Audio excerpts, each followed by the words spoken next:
you either tolerate frustration or you're dead. Like you just you don't have success. It's as simple as that. And most people, unfortunately, it's what beats them, really.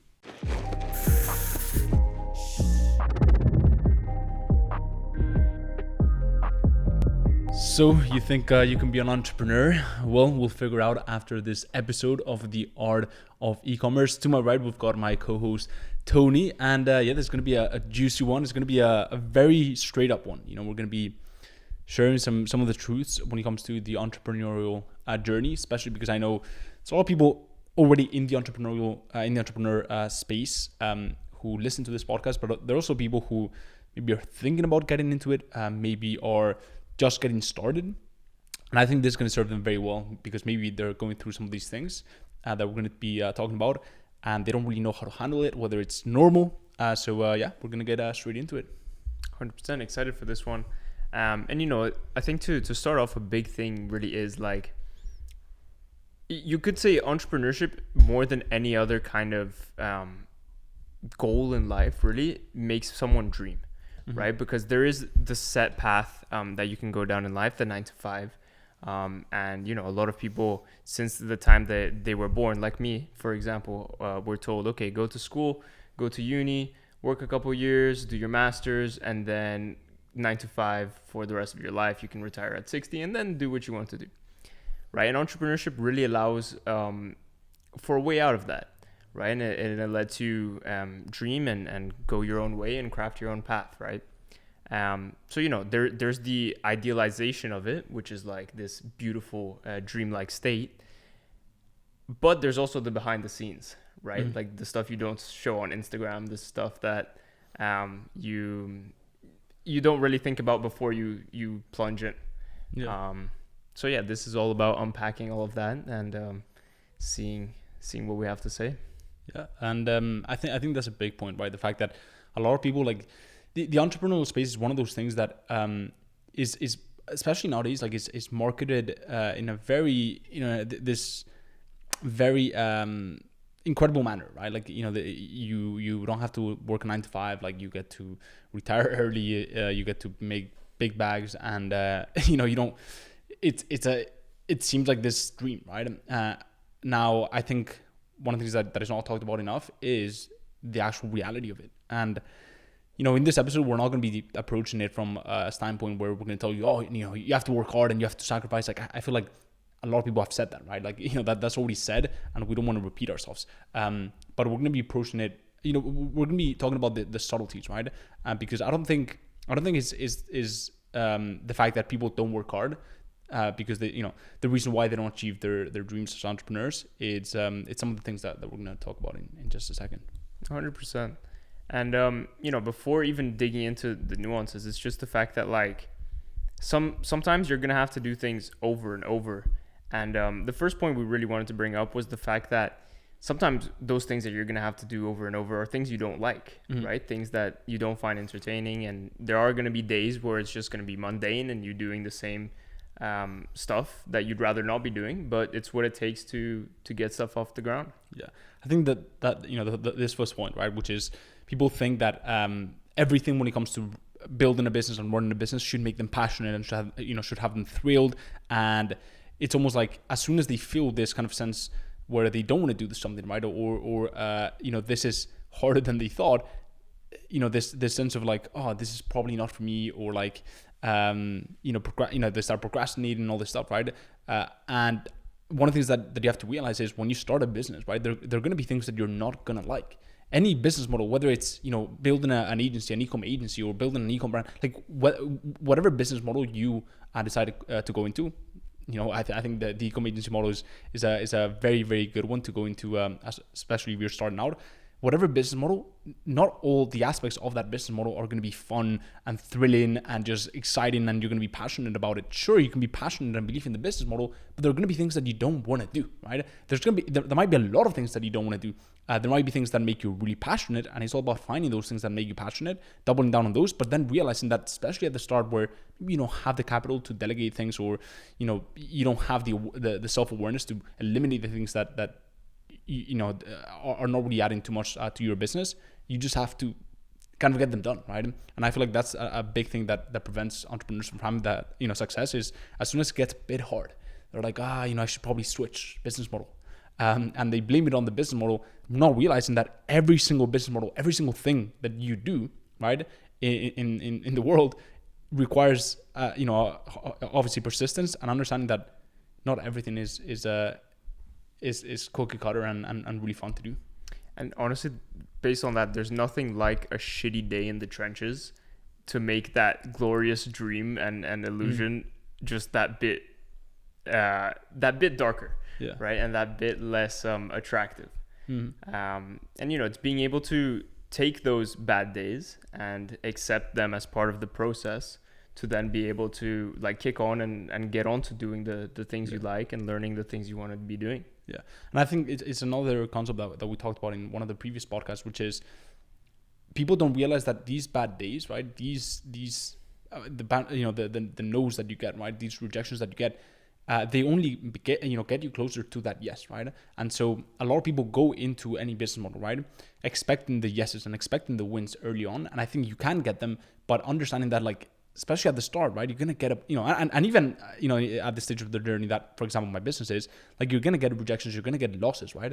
And every single day you have to, you have to be ready for that. Like, every single day you're going to be putting out fires. Every single day you're going to be, you're going to be taking hard no's and things to the chin. And that is completely, like, a normal part of the process. And I feel like especially if you undergo that initial stage where it's really tough because you're not used to it, right? You've been taken outside maybe the traditional educational system that puts you in this like comfort zone, right? Which is, hey, just do this, and you're told what to do, and you kind of have like a very predetermined path to now this thing where you don't really know, in most cases you don't really know what to expect, right? You may have a mentor that guides you through everything, but at the end of the day, like, you feel kind of lonely, in a way, right? And you feel like you're straight off the traditional path, which you are. It's tough to have that, like, that strength at the start. But understand that once you go through that, you're still gonna have to deal with that, to an extent even more later down the journey. It's just you get more used to it, right? And you don't really care too much about the petty stuff, right? And you just see it as part of your day and part of the process. And that concept of change between the what you're used to, right? The be it the education system, be it the 9 to 5, essentially, like, that comes down to memorization, being told what to do, and regurgitating what you know, right? Whereas when you come into the space, you realize, and this is something that really hit me as I've been in the last year and really trying to figure things out for myself, it's that in the end of the day, it's down to you, right? Like, there's no one there telling you, like, oh, you have to do this, and that. You have to figure it out yourself, and you have to, chart your own path, make your own mistakes. Of course, you can learn from others to really take the fast lane. But in the end of the day, like, no one's going to be there to give you a textbook to tell you exactly what to do, right? It's really figuring it out for yourself. Yeah, 100%. And I think, that's what a lot of people struggle with nowadays, especially because they're coming out of a... And again, I don't want to be I don't want to seem like the grandpa saying, these younger generations and we're still very young ourselves. So, and I still include myself in this generation, but this, like, younger generation, we have a lot of advantages, and I believe in it so much. But I feel like very few people can tolerate frustration to the level that you have to be, that you have to tolerate it if you're starting out, if you're starting a business, right? Like, most people are just... They've been, everything has been sugar coated for them.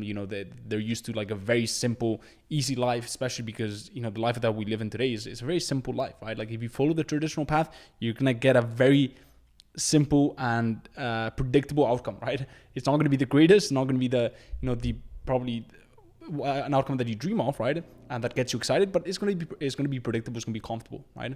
And so I feel like a lot of people, very few people have the tolerance to frustration that you have to be able to start a business, right? Like, I see this all the time. Like, people are not willing to be, they cannot take frustration. Like, they're frustrated so easily, right? And when they're frustrated, they just give up. Or, you see, they react emotionally and they make the wrong decisions, right? Because they're emotionally charged and they're like, fuck this, like, I've had enough. And I feel like that's another thing that you realize as you go through the journey and as you start building your business, and you start building yourself, is that you either tolerate frustration or you're dead. Like you don't have success. It's as simple as that. And most people, unfortunately, it's what beats them, really. That point on frustration is very powerful, right? Because in the end of the day, if you can't take this stuff, and if you're reacting emotionally and you're doing these things that are just like charged based on what you're feeling at that moment, without actually being able to take a step back, without actually being able to assess the situation and the path for the future, there really is like no way that you're going to be taking a step forward and dealing with the things that you have to deal with to be able to move there, right? And that really brings on another point that we wanted to touch on, and the fact that it's like this concept of you having to face things you're scared of at the start, right? Because let's be honest, it's rare to find someone who goes into entrepreneurship or starting whatever business they want to start knowing exactly that, like, okay, I love sales. Like, I love dealing with complicated people. I love dealing with complaints. These kinds of things are things that, a lot of people dread. And it's just part of the process that you really have to learn to accept and do better in. Yeah, I think, especially at the start, it's all about diagnosing the things that like really make you scared and uncomfortable, because those are probably your biggest weaknesses. And I do believe that it's all about doubling down on your strengths. But again, as I said, until you get your business to a point where you can delegate, you can build a team, you can you can eliminate or automate things with different softwares and investments, like there really is there's a massive need in you understanding some of the aspects of your business that you're severely lacking, because those are directly correlated to the things that your business is struggling with, right? And the reason why it's not growing, especially because at the start your growth is correlated to your business's growth, right? And so 100%. I mean, people see, like, for example, in the agency, right, specific model, you look at the agency, right, and you've got the sales, and you've got the obviously the marketing of your agency, the branding, like building the team, the service delivery, communication and reporting, and you find very few people who are willing to kind of look at all those components and be obsessed about all these components, right? And again, you don't have to be obsessed about all of them at the same time, but like very few people either are too big on sales, right, and they completely disregard the service delivery. Other people are great at service delivery, but they don't know how to sell. And it's for a lot of people is this just completely it's for a lot of people is they don't really have the tolerance to frustration to learn these new skills and to really develop themselves and grow in those aspects of the business. And how would you say, I mean, I guess for the most part, you kind of know what you're uncomfortable with, right? And you like, you don't really know what you're great at until you actually go and do it. But like in terms of actually like taking no's and taking shit, like sometimes it's also the case that like it's not going to be a simple, oh no, it's going to hurt, right? Like you're going to have to put time and effort into this, and you think like it's going to pull through, and then all of a sudden it doesn't. How do you take steps forward from that? How do you learn from these experiences? Like, what kind of things can you do to actually level up from the things that hurt? I think the first thing that I used to do, and I still do to this day, is understanding that it hurts, right? Like in most cases, especially at the start, it hurts, right? So you just kind of like gather your feelings, and you're like, okay, I feel this way, cool, right? But the immediate step is, let me get better, right? Let me use this as an opportunity. So what I did, as soon as I, if I finish a sales call that didn't go quite my way, right? I would just analyze the situation. Like I would watch over that sales call, or I would, if it was a client campaign that didn't go our way, right? I would, speak to my team, right? What could we do better? We constantly analyze, right? And so the reason why I had that approach is because I knew that if I fixed it right there and then, instead of like giving it, emotional energy and just like carrying that through and being scared of like, watching that sales call because I did badly, right? I didn't see that as a personal thing. Like, okay, I did poorly because I don't know, right? I don't know better, but it's not because I'm stupid or, it had no correlation between, I didn't correlate the performing bad with my sense of worth, right? So I was like, I'm still on this journey. Like I know I'm going to get there. So, this is just part of the process. Let me analyze the situation. Let me look at what I could have done better. And let me get crystal clear on what I did wrong, because I'm not going to do that ever again, right? and that's the approach that I had and that I took every single time.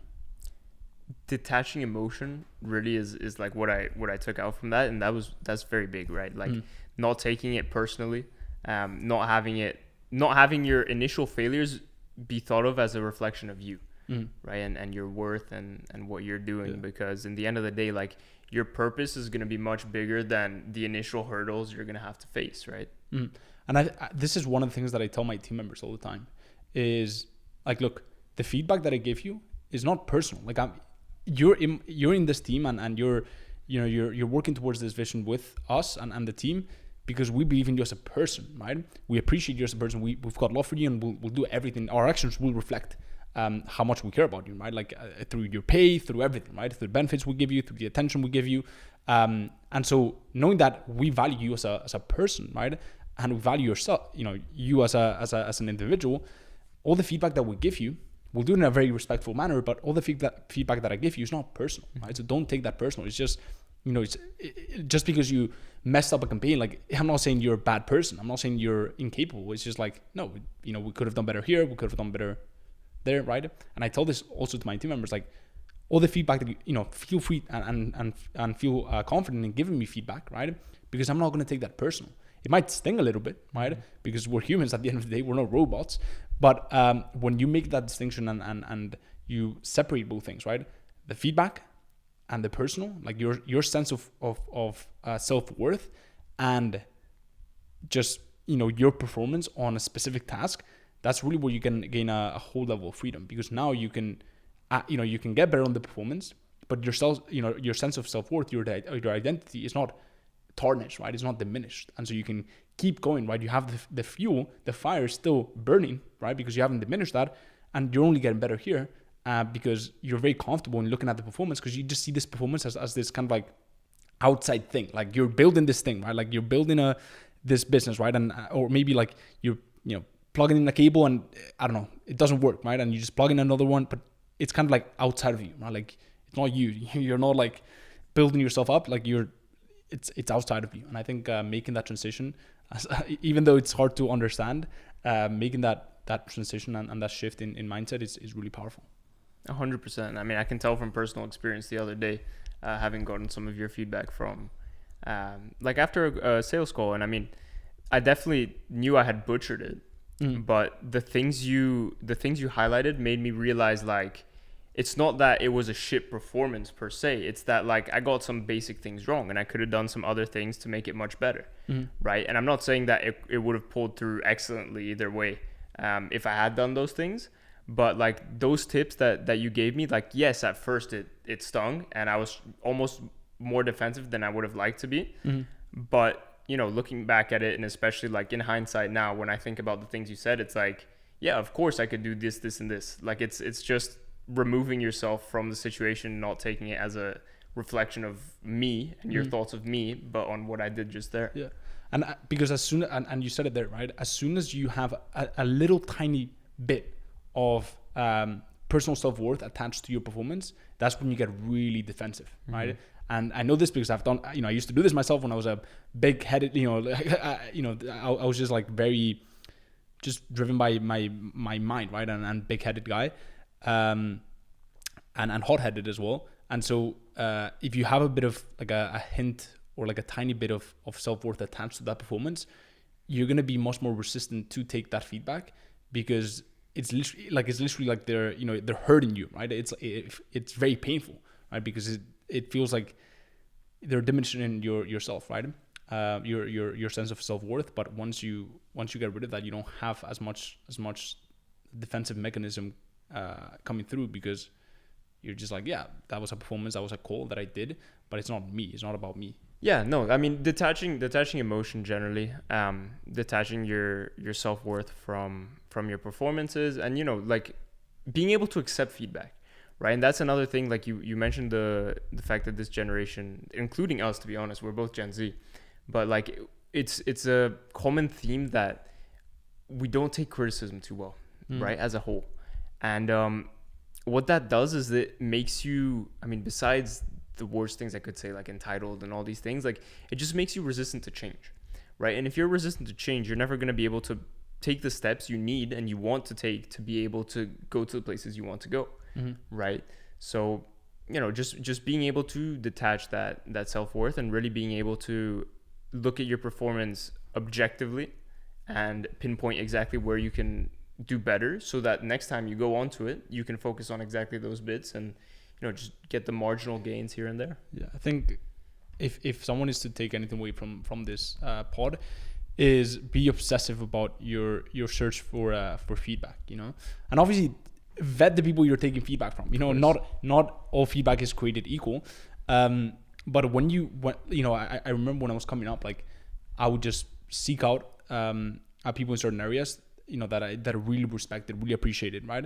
And that I knew were way better than me in certain areas, and I would just ask for their feedback. Like, how do you think I did in this social interaction, or how do you think I pose myself here, and how do I whatever it is, right?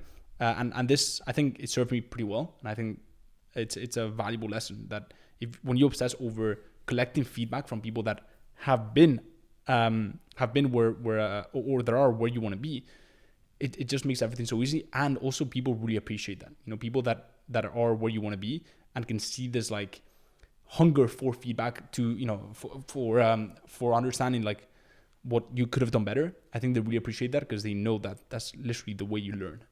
So very powerful stuff to implement. 100%. And just like you said, if they see that you're looking for the feedback and you're genuine and you respect their opinion to the point that you're asking them, they're going to be happy giving it to you, right?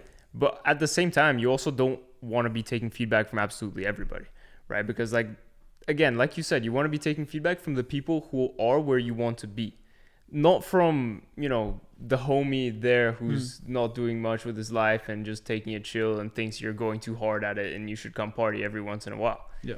Like you need to vet who you're listening to, but at the same time, taking it very seriously and applying the feedback you get from the people you respect and want to learn from. Yeah. Well, yeah. I think to wrap it up, right, is obviously the importance of collecting feedback, but, warning the audience that, you have to also be very, very picky, right, with the inputs you put into your brain, because they can be very, very, they can damage it, right, and they can set you on the wrong path quickly. So it's just a word of caution, right? But at the same time, I think in most cases it is better to collect feedback than to not collect feedback, right? And then assess that feedback and see if it makes sense. But at least have this open mind to improvement. And I think that's really what sets people apart. Couldn't agree more. All right. That is a wrap on this pod of the e-commerce podcast. Now, if you're listening on iTunes or Spotify, go ahead and leave us a review. If you can, that would be amazing. And also subscribe for more episodes. If you're watching on YouTube, go ahead and leave a like. Would really appreciate it. And also drop a subscribe and hit the little bell icon so you don't miss any of the upcoming episodes. And with that being said, thank you, Tony. And I will see you in the next one. Peace.